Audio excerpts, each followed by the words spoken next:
CVA's Accura Series, Bergara barrels for guaranteed accuracy, nitride for guaranteed rust proofing, and a rifle guaranteed to be the best muzzleloader you've ever shot. CVA, it's just a better gun. This segment's being sponsored by Tri-Green Equipment. Stop in and see them at 21 locations in Alabama, Mississippi, and Tennessee. They can take care of all your Honda, Steel, and John Deere needs.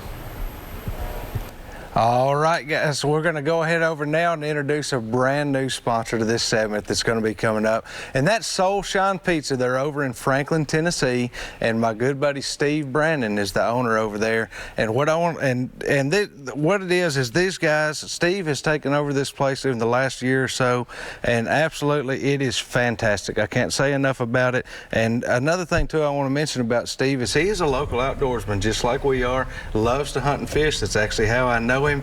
But they're a local pizzeria. They have a menu of gourmet pies, sandwiches, craft beer, good vibes and live music with a Delta twist. And their motto, I love it, Dayton, a soulful slice of the South for your ears and your mouth. That's what I'm talking about. It really is fantastic, guys. That's good and couldn't be any more excited to announce that they're going to be joining up with us here at Southern Woods and Waters. And we love to sit around and eat a whole lot, Dayton. So it's going to be, we get to do more eating. At salads and sandwiches and everything else. You don't want no salad. You know better than that. But thank you so much to Soul Shine for coming on board, and Steve Brandon. Looking forward to partnering with you guys this coming year. Tyler, let me tell you what, I want to show you guys something. Now, our buddy Larry Woody, he has been writing around the Nashville area a long time. Y'all know who Larry is.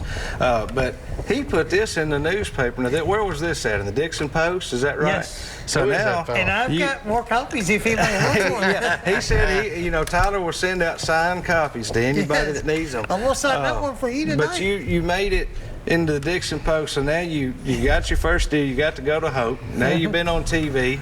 You're in the newspaper. What are you gonna do with him, Joey? I don't have a clue. He's gonna be on cloud nine. He's gonna be on cloud nine for a while. Now, you planning on doing some more Hope events coming up, Tyler? I mean, do you think you'll do? I'm gonna try to do it next year. Maybe the turkey hunt coming up, and there's a catfish tournament that's in August. That'd be good too. Catfish tournament. Yeah, the catfish tournament. Now, Mountain Man was down there with us this past year, That's what I heard. And. Man, I mean, we're not talking catching 3 or 4 pound catfish. We're talking about catching 30 and 40 and 50 pound catfish. Yeah, great. So, it's a lot of fun. Yeah, that's a lot of catfish sandwiches, isn't it? I mean, it really is. But no, that's a great time. JR Sweat heads it up. Y'all know JR. Yeah. He was down at this past event. And now, speaking of fishing, Dayton, I promised everybody we were going to talk just a little bit about that tonight too, because it's that time of year now. We're getting fired up. What are the crappie doing right now? Man, they're trying to adjust all this water and stuff. It's messed up. I mean, usually, we're always going to get this kind of weather this time of year. But, man, the water's cold, that snow runoff, the elevation. People are catching crappie. I'm not saying you're not. They just got to go out there and look a little bit harder for the clear water, or depending on what body of water you're on. Whether you're at a reservoir, where say Center Hill, Priest, somewhere versus a river chain, whether it be Old Hickory, blah, blah, blah, Kentucky Lake. It's all different. It is.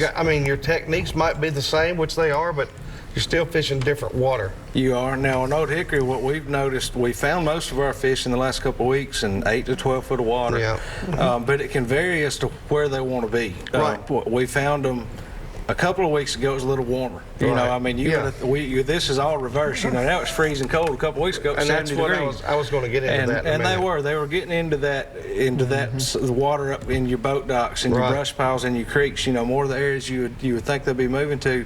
But this past week, that wasn't the case. That was all the way back out the river. Here's what I'm going to get at real quick. Catching all them sauger and all the crappie that we've been catching, man, they're loaded with eggs. Yep. And the eggs they got aren't hard eggs. They're soft, and it's like, man, they're ready to go, And they were like that. Yeah. The sauger and walleye were. Yeah, right. And the crappie are probably still holding their eggs because it's cold front's hit. Yeah. But as soon as that water hits the right temperature, I guarantee you everybody's catching crappie got eggs in them. It don't matter. They are some Any species of fish you catch is going to have eggs. Yeah. And I was going to bring this up tonight, and people don't like this. It don't hurt to eat bass out of the lake. No. It would be great if everybody would keep 5 keeping little bass out of Old Hickory Lake and eat them. Yeah. You know what I mean? It's just going to help the lake. It's got to be done. It don't matter if it is crappie or catfish, bass are the same. You see somebody post something about filleting a bass, everybody freaks out. You know, they do. I know, but it's okay. And when you think about managing, just think if you never took a buck, let's say all we did was took a picture of a deer every time we seen him. Eventually you got too many deer. Here's the difference. And they're going to get smaller. Than bass, though, it's the same type of reaction. I'm going to tell you this. Here's the difference. You're fishing a body of water that's like the lake and a reservoir. You take 30 people that fish a creek and keep 5 smallmouth or 6 and eat them, then that creek is ruined. Yeah. There's a big difference in balancing on what body of water you're in. You just can't go to a creek and keep every fish you catch and eat it. That's just going to deplete the dang. Eventually that area, it's over. It's gone. It's wore out. And you take 30 people doing that, and you don't know if somebody was there yesterday or the day before and what they caught. Then your creek is completely depleted. Where the lake can rebuild, and one stick might catch 25 crappie and go back tomorrow and catch 20 more. Go back the next day and catch 50. But a creek and stuff cannot do that. That's right. People that fish creeks and small rivers, please try to balance out what you want to take home, and don't take them all home. Yeah, and on the lakes too, you know, we keep a lot of crappie. We love to eat crappie and sauger, but I'll also emphasize there's days that we keep them. I might bring home a limit. That's right. There's days we'll throw every one of them we catch back. That's right. And people think we're crazy. Y'all threw away 30 crappie. Yeah, I mean, but we're going to go try to catch them again next week. Or Joey or something, you know, that might not have been able to get out there yet. He might go tomorrow and be able to keep some of those fish and take them home. Right. But one thing too is just take what you need. If you don't need 2,500 crappie in your freezer, you know. Well, I mean, Dayton eats that many crappie up there, but most people don't. But, you know, take what you need and don't feel bad about that at all. But take advantage of the outdoors. Eat deer, elk, fish. Everything you come across is a lot better than what you're going to buy at the store I for would you. like for somebody to take me crappie fishing. We might could set that up. Have you tried any of that deer meat yet, Tyler? Not yet. Hadn't got to try any I yet. had one person try it. Said it's the best deer on earth. That's right. Man, it is. Not only is it healthy, you hear about the healthy side of deer meat, most of your wild game meat anyhow. Now, time we get done frying them crappie, I don't know how healthy they are, but man, they sure are good. I hope I know today. Back strip, things like that, guys. Turkey breast. Turkey breast, quail, pheasant, anything. I mean, turtle, frog legs. It's all there. You say frog legs, you talking Terry Peoples language there. That's what I'm telling you, Terry. Call us, let's get some frog legs, crawdads, shrimp, oysters. It don't matter. Yeah. Same concept with your fish on the lake, deer in the woods, you know. But it is a good time to be out fishing to get that type of stuff. You mentioned sauger. There aren't many things that eat better than a sauger. That's right. And this is the time of year. Now you can catch them all year. I catch them in the summertime, a lot too, at Cordell Hole and some of those waters. But this time of year, this is the time of year really to I'll give you another. I always like eating fish out of cold water. I'd rather try to fill my freezer up before April, before the water really gets up hot and all your recreational boaters and stuff that goes on the lake where the bacteria builds up. You know, the wintertime trying to cleans it out. So like now, this rain and this snow, it's really cleaning our waterways, man. It's filtering all that stuff out, making it better. That's why when you go to Dale Holland, Center Hill, and look on some creeks, they're just crystal clear. Yeah.